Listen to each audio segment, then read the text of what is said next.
और दोस्त क्या हाल है? दिमाग। आपने कई बार सुना हो कि ये इंसान कितना इंटेलिजेंट है, इसका दिमाग कितना चलता है, और ये सोचते होंगे कि यार काश मैं इतना इंटेलिजेंट होता।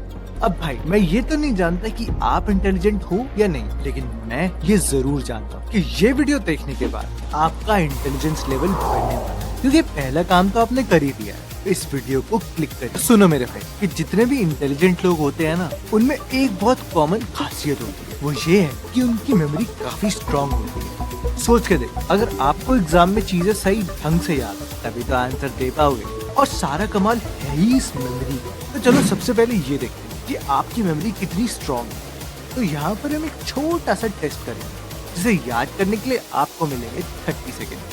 तो यहाँ पर आपको इन 10 वर्ड्स को इनके ऑर्डर में याद करना है, यानी कि अगर पहला बियर्ड है तो दूसरा ऑब्जेक्ट, तीसरा जैकेट, और फिर आगे आगे आगे। आपको 30 सेकेंड्स देखने के बाद इसी सीक्वेंस में रिपीट करना है। तो तैयार होना, रेडी सेट गो।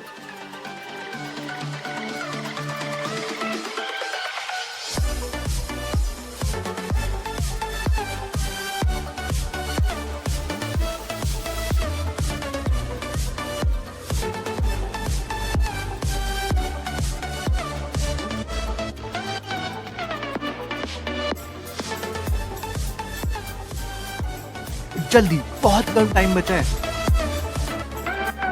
और ये टाइम खत्म। अब आप आगे बढ़ने से पहले कुछ भी करना, पर अपने आप से झूठ मत बोलना। तो दोस्त अब बताओ आपको कितने याद है?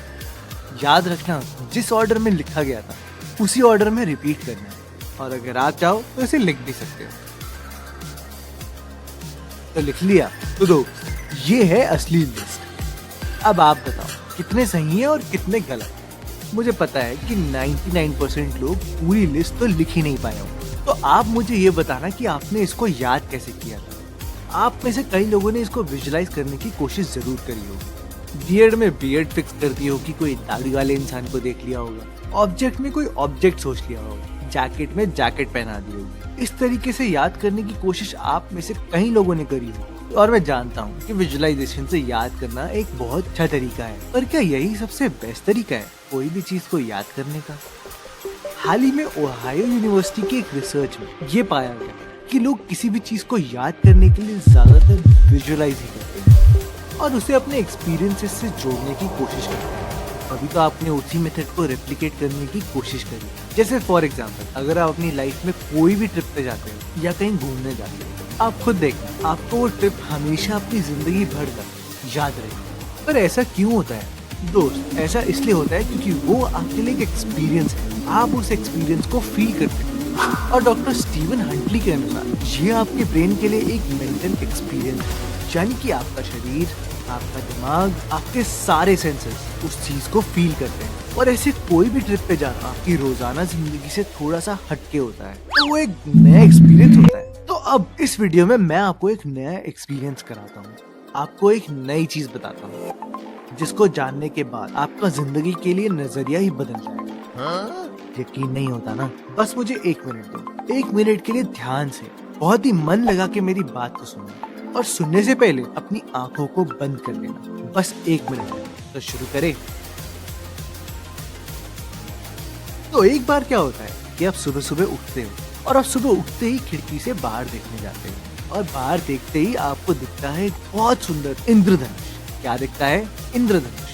तभी अचानक से कमरे में आपका एक दोस्त आता है जिसका नाम है राजीव, और राजीव कमरे में आते ही उस इंद्रधनुष को पकड़कर आपके पैरों में डाल देता है, और आप देखते हो कि आपके पैर एकदम सतरंगी रंग बिरंगे हो। जैसे ही आप पैरों को देखते देखते अपने घुटनों पर देखते हो, तो आपको ये दिखता है कि विश्वनाथन आनंद सिंघम के साथ चेस खेल रहा है, और आप सोचते हो कि विश्वनाथन आनंद तो सिंघम को ऐसे ही हरा देगा। और जैसे ही आप थोड़ा सा ऊपर देखते हो अपने शरीर में, तो आपकी जांग पूरी गायब हो चुकी है, और जांग की जगह बन चुका है एक बड़ा सा चंद्रमा, और एक चंद्रमा चमकने लग जाता है। एकदम से आपके पेट में होने लग जाती है गुड़गुड़ गुड़गुड़ गुड़गुड़ गुड़गुड़, और आपका पेट पूरा फट गया। पेट फटते ही पेट से बाहर कौन आता है? नरसिम्हा, वही जिसने हिरण्यकश्यप को मारा था ना, वही नरसिम्हा। आप नरसिम्हा को बोलते हो कि हे नरसिम्हा, मेरे पेट को प्लीज जोड़ दो, इसको वापस पहले जैसा कर दो।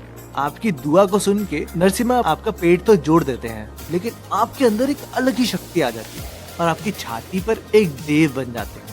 इन देव के पास होता है घोड़ा और ये देव और घोड़े को देखने के लिए आप जल्दी से शीशे में जाते हो और जैसे ही शीशे पे देखते हो तो गर्दन पे लिखा होता है आई लव गुजरात।